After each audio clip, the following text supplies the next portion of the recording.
नमस्कार दोस्तों, RJ रोहिका Sharma channel में आप सभी का स्वागत है। तो आज की हमारी कहानी का नाम है बेटी का धन और ये उसका पार्ट 2 है। अभी तक हमने देखा कि एक आदमी जो कि बहुत ही गरीबी में फंस चुका है, जिसका नाम है चौधरी, वो काफ़ी ज़्यादा गरीब हो चुका है। उसके बेटे उसे बिल्कुल नहीं देखते। उसकी बेटी ने उससे कहा है कि वह उसकी ज्वेलरी लेकर बेच आए। चलिए कहानी आगे जारी करते हैं। झगड़ू साहू जीतन सिंह को खुश रखना चाहते थे, पर साथ ही चौधरी को भी नाखुश करना मंजूर न था। यदि सूद दर सूद छोड़कर मूल तथा ब्याज सहज वसूल हो जाए तो उन्हें चौधरी पर मुफ्त का एहसान लादने में कोई आपत्ति न थी। यदि चौधरी के अफसरों की जान पहचान के कारण साहू जी का टैक्स से गला छूट जाए, जो अनेक उपाय करने और अलहकारों की मुट्ठी गर्म करने पर भी नित्य प्रति उनकी तोंद की तरह बढ़ता ही जा रहा था, तो क्या पूछना। बोले, क्या कहें चौधरी जी, खर्च के मारे आजकल हम भी तबाह हैं। लहने वसूल नहीं होते, टैक्स का रुपया देना पड़ा, हाथ बिल्कुल खाली हो गया। तुम्हें कितना रुपया चाहिए? चौधरी ने कहा, 100 रुपए की डिग्री है, खर्च बर्च मिलाकर 200 के लगभग समझो। झगड़ू अब अपने दाव खेलने लगे। पूछा, तुम्हारे लड़कों ने तुम्हारी भी मदद न की? वह सब भी तो कुछ न कुछ कमाते ही हैं। अरे ऐसे कैसे बेटे हो गए जो अपने बाप को इस गरीबी में छोड़ के आ गए? कुछ तो सहायता की होगी। साहू जी का यह निशाना ठीक पड़ा। लड़कों ने लापरवाही से चौधरी के मन में जो कुछ सिर्फ भाव भरे थे वह सजीव हो गए। बोले, भाई, लड़के किसी काम के होते तो यह दिन क्यों देखना पड़ता। उन्हें तो अपने भोग विलास से मतलब। घर गृहस्थी का बोझ तो मेरे सर पर है, मैं जैसे चाहूं वैसे संभालूं। चौधरी ने उत्तर दिया, बेटे बहू सब अपनी मौज मस्ती में मगन है। अन्न जल के पड़ा था मैं तो कुछ दिन तक, किसी बात पर भी किसी ने ना पूछा। कहाँ की बातचीत। बहुओं के पास रुपए ना हो पर गहने तो हैं, वे भी मेरे बनाए हुए। इस दुर्दिन के समय यदि 2-2 थान उतार कर दे देती तो क्या मैं छुड़ा ना देता? सदा यही दिन थोड़ी रहेंगे। झगड़ू समझ गए कि यह महज जबान का सौदा है और वह जबान का सौदा भूल कर भी ना करते थे। बोले, तुम्हारे घर के लोग भी अनूठे हैं, पर इतना भी नहीं जानते क्या कि बूढ़ा रुपया कहां से लावेगा। अब समय बदल गया है, या तो कुछ जायदाद लिखो या गहने गिरवी रखो, तब जाकर रुपया मिलेगा। इसके बिना रुपया कहाँ? इसमें भी जायदाद में सैकड़ों बखेड़े पड़े हैं, सुभीता गिरो रखने में ही है। हाँ, तो जब घर वालों को इसकी कोई फिक्र नहीं तो तुम क्यों व्यर्थ जान दे रहे हो? यही ना होगा कि लोग हंसेंगे, सो यह लाज कहां तक निभाओगे? चौधरी ने अत्यंत विनीत होकर कहा, साहू जी, यह लाज तो मारे डालती है, तुमसे क्या छिपा है। वह एक दिन था कि हमारे दादा बाबा महाराज की सवारी के साथ चलते थे। अब एक दिन यह कि घर घर की दीवार तक बिकने की नौबत आ गई है। कहीं मुंह दिखाने को भी तो नहीं जा सकता। यह लो गहनों की पोटली, यदि लोकल लाज ना होती तो इसे लेकर कभी ना आता, परंतु यह अधर्म इसी बहाने निभाने के कारण करना पड़ा। झगड़ू साहू ने आश्चर्य में होकर पूछा, यह गहने किसके हैं? चौधरी ने सर झुकाकर बड़ी कठिनता से कहा, मेरी बेटी गंगा जली के। झगड़ू साहू स्तंभित हो गए। बोले, अरे राम राम। चौधरी ने कातर स्वर में कहा, डूब मरने को जी चाहता है मेरा, पर क्या करूं?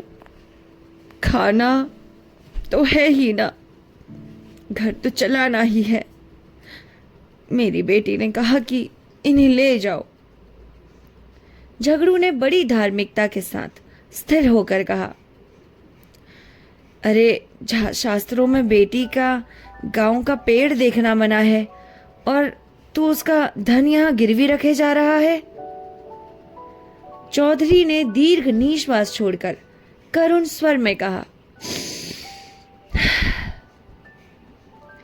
ना जाने नारायण कब मौत देंगे। भाई की 3 लड़कियां बिहाई, कभी भूल कर भी उनके मुंह द्वार का मुंह नहीं देखा।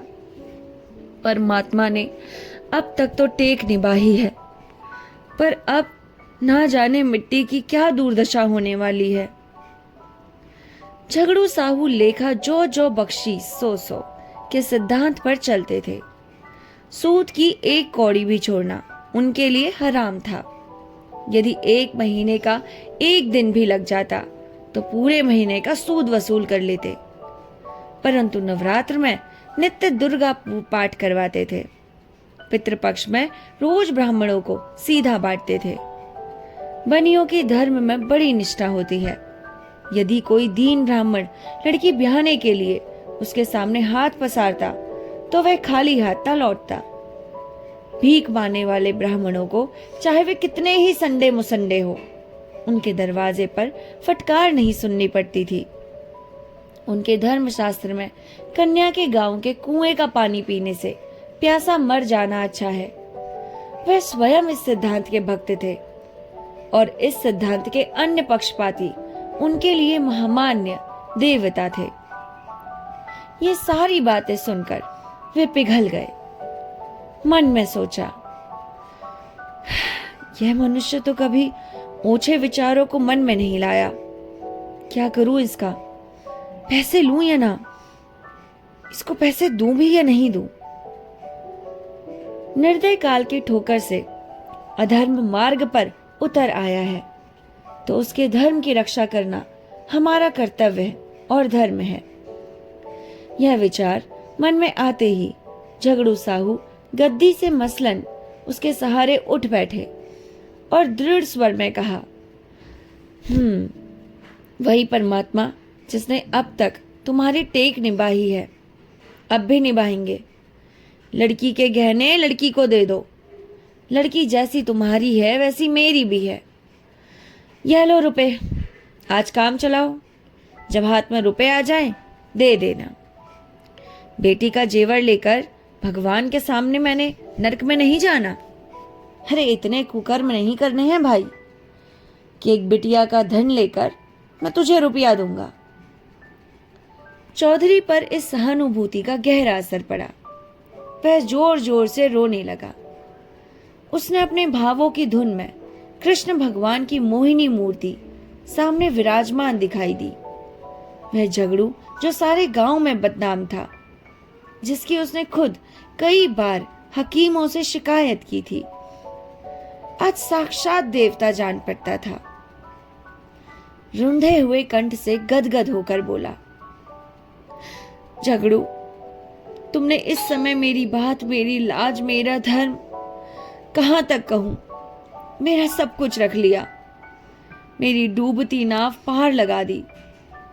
कृष्ण मुरारी तुम्हारे इस उपकार का फल देंगे और मैं तो तुम्हारा गुण जब तक जीतूंगा तब तक गाता ही रहूंगा। जितनी सहायता तुमने मेरी की है, इतनी तो कोई किसी की भी ना करे। और मुझे तो लगता भी नहीं था कि तुम इतने दानवान, इतने दिलदार भी हो सकते हो।